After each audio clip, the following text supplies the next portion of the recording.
कंगना रनौत ने एक मूवी बनाई है जिसके अंदर 49 साल के नवाजुद्दीन सिद्दीकी ने 21 साल की अवनीत कौर को किस किया है। कहानी के मुताबिक एक शेरू नाम का लड़का है जो कि फिल्म इंडस्ट्री में जूनियर आर्टिस्ट का काम करता है और साइड बिजनेस के तौर पर लड़कियां सप्लाई करता है। और टीकू भोपाल की वो लड़की जिसे किसी भी हालत में मुंबई आना है और इसी वजह से उसने शेरू से शादी के लिए हाँ कर दी है। लेकिन दोनों के दोनों मुंबई में सुपरस्टार बनना चाहते हैं, लेकिन दोनों को ही एक दूसरे की ये बात नहीं पता है। लेकिन फिर एक एक करके दोनों के राज एक दूसरे के सामने आना शुरू होते हैं और फिर मूवी कॉमेडी दिखाते हुए उन डार्क साइड्स को दिखाना शुरू कर देती है जो कि एक न्यू कमर जब बॉलीवुड फिल्म इंडस्ट्री में आता है तो उसे उन सबसे गुजरना पड़ता है। कास्टिंग काउच से लेकर लड़कियां सप्लाई करने तक और पॉलिटिक्स से लेकर ड्रग्स तक सब कुछ देखने को मिलता है। मूवी का नाम है टीकू वेट्स शेरू, जो कि अभी प्राइम वीडियोस पर रिलीज हुई है। अब वैसे टेक्निकली देखा जाए तो कहानी में कुछ भी ऐसा नया नहीं था जो हमने इससे पहले सुना या फिर किसी और मूवी में ना देखा हो। लेकिन मूवी की कहानी कहीं ना कहीं फिल्म इंडस्ट्री के डार्क साइड्स को दिखाती है, तो सिवाय रिप्रेजेंटेशन के कुछ और नया दिखाया भी नहीं जा सकता। और यकीन मानो जो रिप्रेजेंटेशन है उसमें भी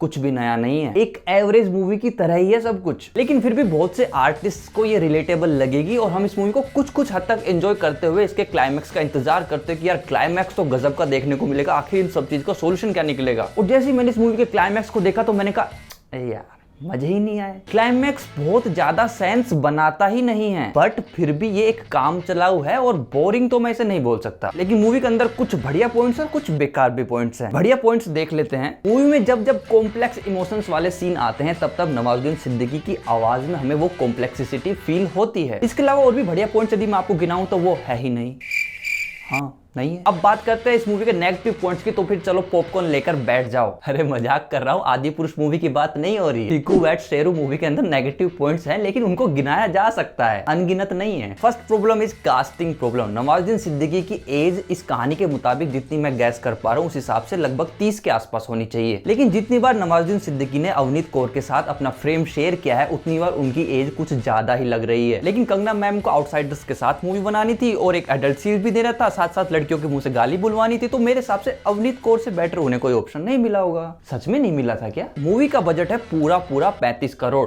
और इसके अंदर जब कार चलाने के सीन्स आते हैं जिसमें दो लोग बात कर रहे हैं तो टीवी सीरियल की तरह पीछे ग्रीन स्क्रीन पर लगा के लिए हैं। यहाँ तक कि जिस तरह की लाइटिंग उन सीन्स के अंदर क्रिएट की गई उनसे साफ पता चल रहा है कि स्टूडियो लाइट है, नेचुरल लाइट नहीं है। मूवी के अंदर अवनीत कौर के 2 ट्रांसफॉर्मेशन होते हैं। पहले ट्रांसफॉर्मेशन की बात करेंगे, दूसरा बताऊंगा तो स्पॉइलर हो जाएगा। टीकू पहले एक बिगड़ेल लड़की होती है लेकिन उसके बाद वो माँ बन जाती है। लेकिन जब वो माँ बनती है तो पहले की बिगड़ेल लड़की कहीं ना कहीं वहीं पर रहती है और उसमें कोई भी ट्रांसफॉर्मेशन ऐसा नजर नहीं आता कि यार ये बंदी अब मां बन चुकी है। बैकग्राउंड म्यूजिक की बात करें तो लगभग 35 करोड़ का बजट होने के बावजूद भी इसका बैकग्राउंड म्यूजिक और इसके जो गाने हैं वो इतने अच्छे नहीं हैं। कंगना रनौत मैम, आपके रुपए को डायरेक्टर ने सही तरीके से खर्च नहीं किया, हिसाब लेना जाके आप उनसे। जबकि म्यूजिक देने में डायरेक्टर का खुद का भी एक क्रेडिट है। साई कबीर नाम है जो कि इस मूवी के डायरेक्टर और वे ही राइटर हैं। अब इन सब पॉजिटिव और नेगेटिव पॉइंट्स के अलावा एक सवाल मेरे मन में है, निजी तौर पे मैं आप लोगों से पूछना चाहता हूं कि यार मुझे ये बताओ, यदि आप लोगों ने मूवी देख ली, यदि नहीं देखी तो भी आप इस चीज को समझ सकते हो कि यार देखो इस मूवी की कहानी के हिसाब से जो टीकू होती है वो बिगड़ेल लड़की, उसने शादी कर ली बिना किसी प्रॉब्लम के, तो इस वजह से उसके रिश्तेदारों को शक हो रहा है कि यार इसने आखिर शादी कर कैसे ली, और इस वजह से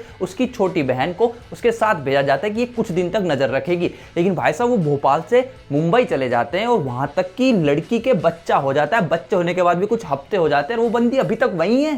क्या साली को दहेज में दे दिया क्या? खैर इतनी ज्यादा बेकार बात भी नहीं है, कुछ ना कुछ हो सकता है, लेकिन इस बात को मूवी ने जस्टिफाई नहीं किया है। अब देखो ये फैमिली मूवी तो बिल्कुल भी नहीं, इसके अंदर गाली गलौज हैं, अवनीत कौर के मुंह से भी गालियां हैं और बाकी कैरेक्टर के मुंह से भी गालियां हैं। इसके साथ साथ इसके अंदर इंटरकोर्स के सीन है जो कि सिंबॉलिक वे में दिखाए हैं, बट फिर भी नहीं देख सकते हम किसी के साथ, तो अकेले में जाके देखना। इसके अलावा यदि मैं टीकू वेट्स शेरू मूवी के लिए अपना फाइनल स्टेटमेंट दूं तो ये एक एवरेज मूवी है जो कि कॉमेडी से शुरू होकर डार्क जोन की तरफ शिफ्ट हो जाती है और इसकी कहानी वो कुछ जानी पहचानी सी लगती है। यहाँ तक कि इसका जो क्लाइमैक्स है वो इतना ज्यादा पका नहीं है, वो बहुत ही कच्चा फील होता है। नवाजुद्दीन सिद्दीकी और अवनीत कौर दोनों लीड में है, लेकिन दोनों ही एक दूसरे के लिए अड़चन बने हुए हैं क्योंकि दोनों ही एक दूसरे के साथ केमिस्ट्री नहीं दिखा पा रहे हैं। एक आउटसाइडर को फिल्म इंडस्ट्री में काम करने के लिए किन किन प्रॉब्लम से जूझना पड़ता है उसके डार्क साइड्स देखने को मिलते हैं। नवाज के फैन हो तो जरूर देखना। इसके अलावा यदि मैं अपने एक्सपीरियंस को रेटिंग्स देना चाहूं तो मैं रेटिंग्स दूंगा 2.6 आउट ऑफ 5। मिलते हैं अगली वीडियो में। एन के टिप्पणी की टिप्पणियों को आप देख सकते हैं और साथ साथ अपनी टिप्पणी कमेंट बॉक्स में कर सकते हैं। और हाँ, सब्सक्राइब करते जाना यार, शॉर्ट्स के चैनल पे तुमने सब्सक्राइब कर लिया, यहाँ पे तो सब्सक्राइब करो।